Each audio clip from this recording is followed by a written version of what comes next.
చేసుకోండి.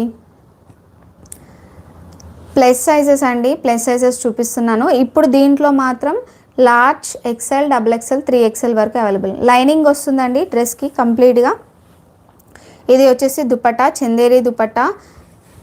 మంచిగా చిన్న చిన్న హారిజంటల్గా లైన్స్ అయితే మన జెరీ లైన్స్ వచ్చాయండి దుపట్టాకి, ఇందులో కలిసేటట్టు ఫ్రాక్ మోడల్ టాప్లో. అలాగే బాటమ్ వచ్చేసి self colour pant and lining straight cut అండి, ఇది అంబ్రెల్లా కట్ కాదు, లైనింగ్ వస్తుందండి. ఇలా లైనింగ్ వస్తుంది. మిందిరా గారు, మీకు ఇందులో ఏమైనా నచ్చితే మీరు వాట్సాప్కి మెసేజ్ చేసి ఆర్డర్ని ప్లేస్ చేసుకోవచ్చు. ప్రజెంట్ 50 రూపీస్ ఆఫర్ నడుస్తుందండి ఉన్న డ్రెస్సెస్ మీద, ఉమెన్స్ డే స్పెషల్. సో 1099 దీని ప్రైస్, కానీ 1050 చేసి మీరు ఆర్డర్ని బుక్ చేసుకోవచ్చు. Thank you. లైక్ చేయండి, డబుల్ ట్యాప్ చేసి లైక్ చేయండి.